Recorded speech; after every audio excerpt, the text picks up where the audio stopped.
I better hope that the Cardinals have figured this out because, we're taping this on a Tuesday and we're running it on Friday. And the Cardinals, Luis, don't look like they're dying just yet. We got to wait for some heartbreak. Yeah, the Cardinals are coming tra-la. And it's been an amazing run. Again, starting that last game in Milwaukee, whenever I can remember, Ollie got thrown out because he wanted to get thrown out because he wanted to light a spark on the team. And If I'm Ollie, I'm taking care of credit for that because the team has been playing excellent baseball, not good baseball, excellent baseball. that's good. I just wish he didn't tell us his plan. I think we all knew what was happening. We didn't need a play-by-play. Well, I think he just confirmed the thinking, right? Yeah, that's true. That's a good way to think about it. So the Cardinals are actually playing competitive baseball. Not just competitive. You take on the Orioles and you sweep them. That's a pretty good showing. Something to get excited about, at least. I got excited about it. Now you do it. Who'd they play this last weekend? They played against the Cubs, and they swept the 2 games they played because Friday's game was moved now. Again, that game's going to be played on July 13th, I think, that day-night doubleheader weekend in St. Louis. Pass. But they swept the Cubs. I mean, before the Orioles, remember this, they got 2 out of 3 against the Red Sox. Yeah, and that's what I told you. We were talking a couple days ago, and I told you, I'm like, man, keep sending these good teams our way because if we can keep competing against these good teams, knock them down a peg before and you never know because those are the losses that those good teams like the Dodgers remember. If we sweep them, they go, God dang, we got the Cardinals in the wild card here, or we got to play them. Get a little nervous because all of a sudden they're playing against good teams and hopefully can start winning against the bad ones too. No, and again, right now, as we speak right now on Tuesday, they lost the first game in the series against the Reds, but again, stuff had to occur there, like Goldie and Arenado made an error in the same inning for the first time ever, right? So that never happens, okay, but it happened. So they lost that game 3-1. They're going to play on Tuesday, Wednesday, and then after that, after tonight, on Friday, they're going to start a series in Philadelphia. And Philadelphia is the best team in baseball, not in the National League, in baseball. Yeah, and if they can, honestly, if they can get 2 out of 3 or maybe even they pull it off, well, God love them, this is starting to look pretty promising because we are the doormat of baseball in this division. They're, close. We can make an argument for worst division in baseball here. It's the worst division in baseball. That helps the teams that are in contention. Again, that helps the team. Again, the Reds are bad. Pirates are bad, right? It's true. That's given. But it helps Milwaukee, the Cubs, and the Cardinals to have a bad month, maybe a bad month and a half, and still be in it just because of the division. Hey, speaking of the Brewers, how about Alton's own Brian Hudson just tearing it up with the Brewers? We're pretty proud of him. Just want to say that myself. It's incredible. They had a strikeout, man. This backdoor breaking ball he can throw is just sneaking up on these guys, and they don't know what to do right now. And he's part of what has made the Brewers successful for this long time. It's not the hitting, actually, and they got good hitters. It's the pitching. Yep. Not only starting pitching, but relieving, too. So, again, and this is always a new manager. Again, they booed Craig Counsell whenever he got back against the Brewers on Monday. Yeah, they booed him during the tribute video. You know how you're hated when you're playing a tribute video about all the good things that happen and they're just booing you. Yeah, I wouldn't see a reunion coming anytime soon. No. Again, he left for Chicago, and Chicago's paying him $40 million for 8 years. I could take that. I could do that. Oh, yeah. Anybody can take that. Yeah, that's why he took it. Well, it's just cool, though, to see a hometown guy just kicking butt and taking names. And his first win over the Cardinals, how about that? Was pretty exciting. But going forward with the Cardinals, now is not the question of do you pack the wagon and shoot the horses. It's the question of do you start to get active during the trade deadline because now you're starting to see this team jolt to life. And we got a month. I'm not saying it's going to completely fall apart here. I'm not saying it's going to get completely better, but if you're in that stretch, is that where you start to look at some of these guys and saying who's going to be here next year? Who's going to get us to the final, mile marker? I don't know. Maybe you do. Here's the thing. Right now, if you need to get something, it's a fifth starter. Yeah. You need a fifth starter. Again, not piecing it together with duct tape and glue and magic markers. What they're doing right now. They need a legit fifth starter that it cannot be like, well, this is gonna be a tough game, right? Yeah, you're right. The hope. If the market is there for that to get that pitcher, get him. The hope factor has got to go away with this team. I am so tired of them betting on hope. It's like, well, let's hope this fifth starter we just pulled from the bullpen after we told wasn't going to be starting again is going to do well. Let's hope that our 35-year-old slugger at first base actually starts off not playing 35 and playing 30. Let's hope we make it to that. Was what happened last year, Luis. It was just a bunch of hope. And I think they're starting to realize that hope doesn't. Yeah. Yeah. And here's the thing. Okay, what happens if Steven Matz gets injured? Well, there you got Zach Thompson. Well, Zach Thompson's not, here's the thing. Steven Matz gets injured. Zach Thompson's lost, so that's why he's in AAA trying to find his velocity again. And now you got a guy in Matthew Liberatore that was doing well in the bullpen, and there's now you need to start. His numbers, again, he only had one that good game against his former organization in Tampa Bay last year. But that's it, right? What? And then he's been going up and down, so there's no structure there. I think now, again, I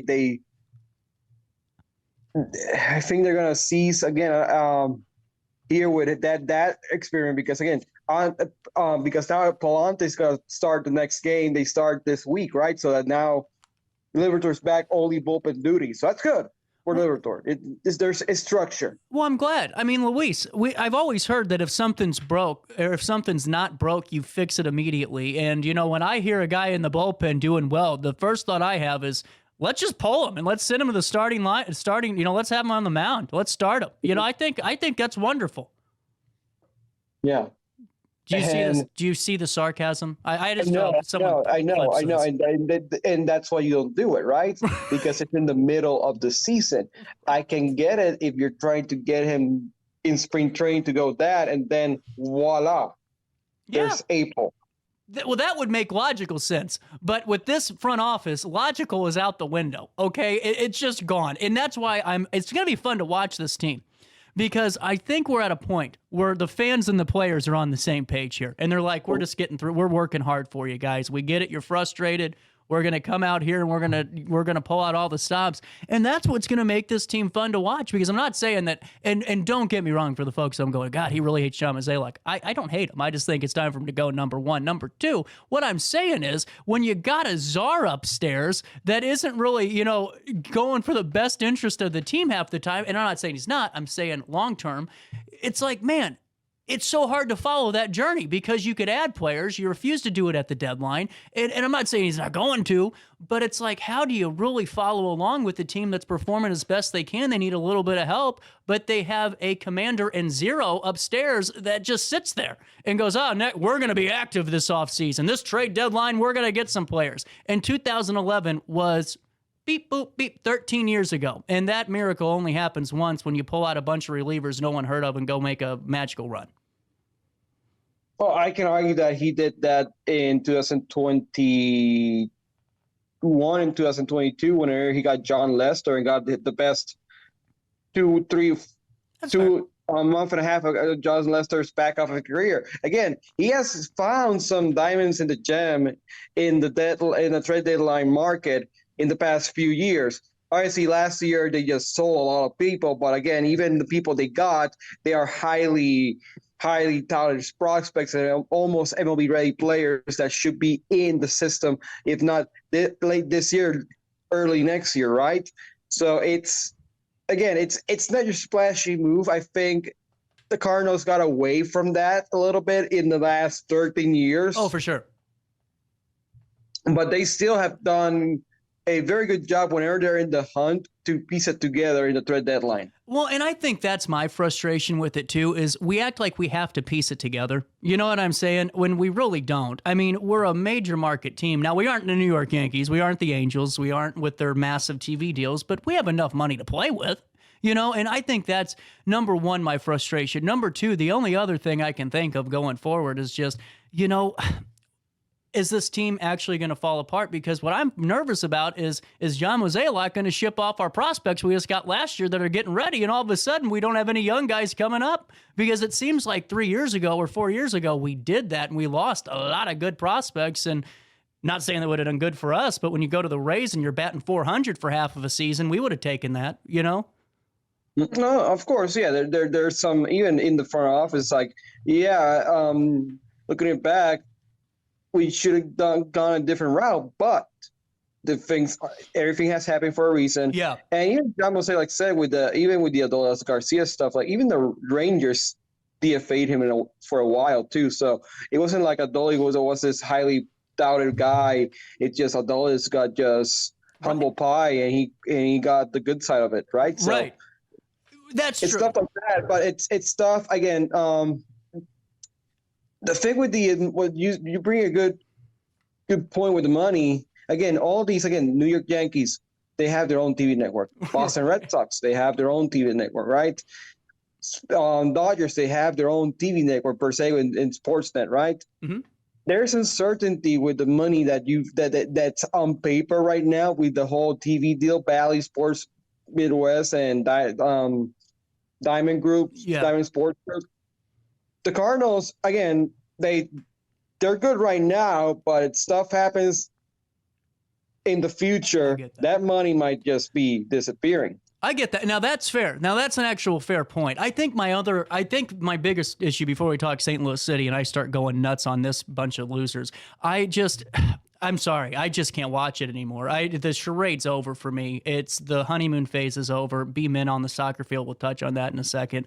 But my problem is, how does the public perceive it? Because if we're in the hunt right in the middle of July and right before trade deadline, and we don't do anything but get a minor league pitcher, my point is, what's that tell the public? You know, does that say, hey, no, believe us, guys. I know you believed in us last year and it failed, then you guys quit coming to our games, but we got this. Do you think a bigger name, and I'm not saying spend $40 million and give up all your first-round picks, but, you know, maybe an older guy that could help, you know, maybe just spearhead the team that has some name value and some prowess, that helps the public's input. Because, man, the public isn't really still buying what they're selling right now. No, and true. They're getting there a little bit, some of the people, but let's see where this team's at when our trade deadline, because if they're 10 games above 500, 12 games above 500, they're in a good spot, and they can buy, and they can do that, what you said, not grab a flashy guy, whatever, but somebody that has an expiring contract after this season, and veteran guy that wants to win and see St. Louis or is telling his team, hey, I want to go to St. Louis because there's something special here or whatever. That can happen if the team is around 500, maybe 2 games out of 500, then there's the different story. Okay, are we going to believe in this group, or are we going to go hard to go and attack the areas we need to improve on? That's again, it's a long way to go again, because here's the thing too. In 2 weeks, Wilson Contreras hopefully will be starting back baseball activity. That's great. And I talked to him last week, and he feels great. Scar's great too. He showed me the scar is a big scar, but he feels healthy. He's good. Again, he's taking all the advice from the doctors, and he feels like before the All-Star break, he can be back in the Cardinal uniform. Well, that's great. And we'll have to just wait and see what happens here. But, you know, we got to keep moving, and let's talk about St. Louis City. I can't watch this. I just can't. So you outpossess the LA Galaxy or LAFC, whatever Los Angeles team you're playing. You outpossess them, you lose 2-0, you get a red card. Great. You move on to the next game. You embarrass yourselves in Cincinnati, which is fine, but at least compete. It wasn't good. And then this last one, this is what frustrates me. Being professional isn't just being the most talented guy out there. It's being focused. When you have 6 corner kicks and you have 1 goal in the pros, there's a problem on these set pieces. And that's because they aren't focused. They let these guys jostle them around. They are not any type of grown-up in the box when it comes to a corner kick. They have size so they can get up and head the ball, but they're getting bodied right now. And the corner kicks are huge. I mean, those set pieces, Luis, you get 1 more, it's 2-2. We don't want 1 point, but you don't want 0. You know what I'm saying? It's just the execution factor is the problem with this team. And until they start to focus and realize they can't just outrun everybody, they got to play eventually, it's not going to get better. They won on Saturday night against Seattle. Every important, excluding the scoreline, obviously we know what to say on score. They dominated. They dominated that game. Not really. It was 50-50. Wait. According to the stats, right? According to everything analytical and whatever, again, they had the shots on target. They had the corner kicks. They had the set pieces. They had everything, right? They had possession. Everything. Here's the thing. Seattle scored 2 goals on 1 shot on target. Well, right, and come on, man. Kyle Hiebert knows how to defend. You don't have your hips ever facing your own damn goal. That was embarrassing. And you know what? Bradley Cardinal needs to have a conversation because you just lost a point, and you guys are getting smoked 3 weeks in a row. And this little mishap, I mean, I'm sorry. You feel bad for the guy for 30 seconds and realize he's getting paid thousands of dollars to do this job, and that's what he's trained to do for 20 years. You don't face your hips to your own goal, and that's what happened. And so you're right. It's just frustrating, man, because when you got all of this, and 47-53, call it down the middle against Seattle, it doesn't matter. You make 420 passes, they make 502. You have 5 shots on target, they have 1, and you're losing 2-1, and you have 6 corners to their 1. I mean, you can't look any further than that score, that stat line. And here's the thing, on the corners, you and I could have done a better job if not the same thing that happened. That's what I'm saying. It was embarrassing. It wasn't even close to being okay. And anyone that wants to go, well, CJ, it's a lot easier said than done. I used to do it, not at the MLS level, but I play with guys that played at City 2 or played at the next up, and I did just the same job they did. I just got burnt out. And the problem is when you have guys that can't execute, your set pieces are crucial. They are. I mean, you can't not execute a set piece, whether it's a corner, free kick, indirect, a penalty. You gotta be effective, and it comes here, and they just aren't focused. And here's the thing: if they want to get a win this weekend, it's going to be very, very difficult because now they're going to Miami. Yeah. Good luck. Is now Messi playing this weekend, or is he off? Because he has a weird schedule. Yeah, he has a weird schedule. I think he's playing again. We're doing this on Tuesday, so I know it's Friday. So probably by Friday, I'll get a better word if he's playing or not. Right. But let's just put on the roster, expected roster, Lionel Messi and his friend playing too. You ready for this? Yeah. Inter Milan has a 70% win probability going into Milan or Miami? Or Miami, sorry. Milan is that's the original Inter is Inter Milan. Yeah, anyway, but it's Inter Miami favored 70% to win over St. Louis's 12%. It's time to start reevaluating. And, they don't want to hear it because everyone's happy and you see the pictures of fans and they're all screaming in the air. And guess what's going to happen? Just like the Cardinals this first month of the season, it's going to get empty. It will. Well, here's the thing, CJ, and it's gonna get empty, but I don't know if it's gonna be this year because again, it won't. A lot of people go there for the atmosphere, for the fun, for everything, and then just the soccer secondary. But what happens when that dries up is my point, because you only get a few short years of that atmosphere, and then all of a sudden it's just like going to a Cardinals game and you go for the team. And I'm not dogging them. I get it. It's hard to start a new team, but you can't expect the public to get so excited as they did this year for the team when you aren't going to, the way it's looking, good luck even, holding on. 3 weeks of no points is bad business. Yeah. We were complaining about them tying everything in that they did about 3 weeks ago, 4 weeks ago, 5 weeks ago, 6 weeks ago. And now they cannot get a point. Again, their last win was at home against a bad Chicago team. Exactly. And honestly, they had to fight for the win. It wasn't like that first half. Well, it wasn't given. It wasn't given at the end. No. Again, Chicago got a little bit more focused there in the last 10 minutes of the game. But that tells you where the team is. And then where the team is what? What do I project? Again, I still project them to get to the playoffs, but it's going to be in the wild card round, not like they're going to win the West and whatever. Right. Well, and you're right. That's the state of the team. You're right. And it's one of those things where I think it's just hard as fans because you're, like I said, I'm just a common observer anymore. I just keep moving. But just when you observe it and you go, man, it's hard to come back from a stellar year to go to a bad one. And then not a bad one, but I mean, when you go from here to here, that's kind of considered bad, you know? So it's like, how do we get everyone wrapped in? So we'll just see what happens. I hope they make it. Even if you're a wild card, you can still go further than the first round of embarrassment that we witnessed last year for ourselves. And Kansas City did the same thing. Yeah. So we'll see. Hey, what's coming down the pipeline though? Is there anything we need to keep our eyes out for this next throughout the week? No, throughout the weekend, again, there's just a lot of baseball, against soccer, hockey's right now entering the Western Conference Finals, last few games there, and then going to the Stanley Cup Finals. Shout out to St. Louis's own Jason Tatum. This past Monday, they clinched a berth in the NBA Finals with the Celtics. So good for him. Again, good to see St. Louis people and St. Louis people area do good. Yep. In national stages. Whenever they do good things, it elevates the area too. Very true. And one final thing for you. Your thoughts on the greatest umpire in baseball history retiring on Tuesday morning, Angel Hernandez hanging it up.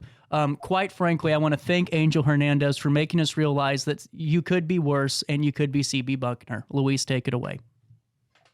I'm just interested that it was a mutual decision by MLB and Angel Hernandez. That tells me that MLB wanted this too, and they just need to negotiate it. They gave probably Angel Hernandez hundreds of thousands of dollars just to say retire. They were tired of him suing them.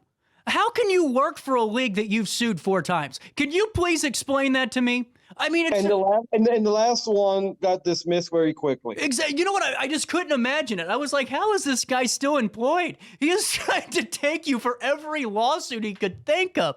And so anyway, I'm glad he's gone. What an embarrassment. There's nothing you could say. Oh, well, he worked hard. No, he didn't. The guy was junk. If he worked hard, he would have gotten better. He was an absolute disgrace. And again, he also was part, and again, I say this to the end of time, the MLB umpire union is the greatest union of them all. Yeah. Yeah. Well, they have that. Well, and too, man, Angel Hernandez was the reason I started calling for the robotic umpire. Just get rid of it. I mean, it was so hard to watch this guy do his job. You know you're a bad umpire when people are more focused on you than the team's playing. You know what I'm saying?